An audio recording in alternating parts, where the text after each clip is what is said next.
সুইডেনের একটি online pharmacy তাদের বিভিন্ন গুদামের মধ্যে পণ্য পরিবহনের জন্য স্বয়ংক্রিয় ট্রাক ব্যবহার করছে। ভবিষ্যতে তারা এই ট্রাক ব্যবহার করে ক্রেতাদের কাছে পণ্য পাঠাতে চায়, কিন্তু এখনো সেই অনুমোদন পাওয়া যায়নি। এই গাড়ির উইন্ডস্ক্রিন একেবারে কালো, আর ওই স্ক্রিনের পেছনে কোনো চালক নেই। তার পরিবর্তে ইলেকট্রিক এই ট্রাকটিতে আছে ক্যামেরা, রেডার এবং এআইকে সক্রিয় করার জন্য লেজার সেন্সর, যার মাধ্যমে আশপাশের পরিবেশের একটি ত্রিমাত্রিক দৃশ্য তৈরি করা যায়। স্বচালিত ট্রাকটি স্টকহোমের বাইরে অবস্থিত অনলাইন ফার্মেসি আপোটিয়ার দুটি গুদামের মধ্যে চলাচল করে। সুইডিশ কোম্পানি এনরাইট এর ডিজাইন করেছে। মাঝারি থেকে স্বল্প দূরত্বে বারবার আসা যাওয়া করতে হয় এমন কাজে এই ট্রাক ব্যবহারের বড় সুযোগ আছে। যেমন আমাদের কারখানা থেকে গুদাম এবং এক গুদাম থেকে আরেক গুদামে যাওয়া আসা করতে হয় এবং এটি বারবার করতে হয়। চলার পথে ট্রাকটিকে কিছু সময়ের জন্য পাবলিক রোড ব্যবহার করতে হয়, তাই একজন মানুষকে সব সময় নজর রাখতে হয়।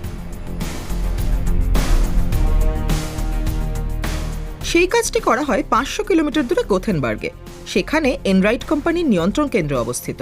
সেখানে থাকা এক ব্যক্তি ট্রাকে থাকা ক্যামেরার মাধ্যমে পাওয়া ছবি দেখে সিদ্ধান্ত নেন। সামনে কোনো জটিলতা দেখলে ট্রাকটি নিয়ন্ত্রণ কেন্দ্রের সঙ্গে যোগাযোগ করে। পথে কোনো বাধা দেখলে গাড়িটি থেমে গিয়ে আমার কাছে জানতে চায় সামনে যাওয়া ঠিক হবে কিনা। তবে শুধু নিরাপত্তা বিধিমালার কারণেই গাড়িটি এই প্রশ্ন করে থাকে।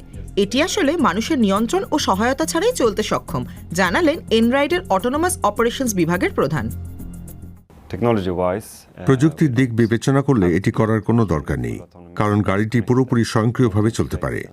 এই বিষয়ে আমরা কর্তৃপক্ষের সঙ্গে খুব ঘনিষ্ঠভাবে কাজ করছি ভবিষ্যতের জন্য। তবে রাস্তায় স্বয়ংক্রিয় যান চলাচল নিয়ে সুইডেনের সাধারণ মানুষ কি ভাবছেন, তারা বিষয়টি নিয়ে কিন্তু কিছুটা সন্দেহ প্রকাশ করেছেন। কিছুটা ভয়ের মনে হয়।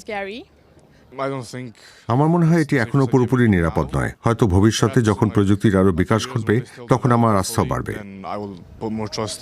তারা বলছে এটি নিরাপদ, কিন্তু আমি মানুষকেই বেশি বিশ্বাস করি। ব্যক্তিগতভাবে এটা আমার ভয় মনে হয়। এআই এর চেয়ে একজন মানব চালককে আমি বেশি বিশ্বাস করব।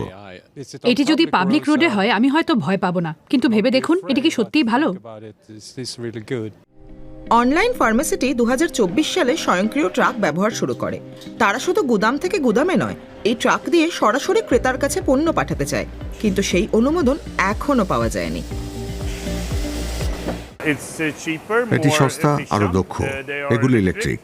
আমরা দিন-রাত 24 ঘন্টা পণ্য সরবরাহ করতে পারবো। মানব চালকদের ঘুমের প্রয়োজন হয়, তারা অসুস্থ হতে পারেন, তাদের ছুটিরও প্রয়োজন হয়।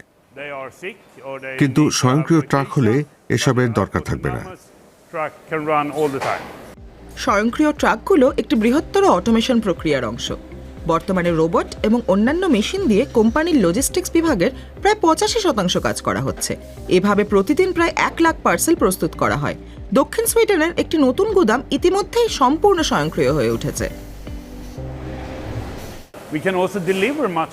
আমরা আরো দ্রুত সরবরাহ করতে পারি। এটি খুবই গুরুত্বপূর্ণ, কারণ গ্রাহকরা দিনে দিনে ডেলিভারি পেতে চান খুব দ্রুত। গুদাম এবং পণ্য ডেলিভারি কাজে অটোমেশন করা গেলে আমরা খুব দ্রুত পণ্য সরবরাহ করতে পারব। নেদারল্যান্ডসের অ্যান্টওয়ার্প বন্দরও পণ্য পরিবহনের জন্য স্বয়ংক্রিয় পদ্ধতি চালু করেছে। সম্প্রতি ওই শহরের সড়ক পথে এনরাইট তাদের একটি ট্রাক চালিয়ে দেখিয়েছে। কোম্পানিটি অ্যান্টওয়ার্প বন্দরের কন্টেনার পরিবহনের কাজ পাওয়ার আশা করছে।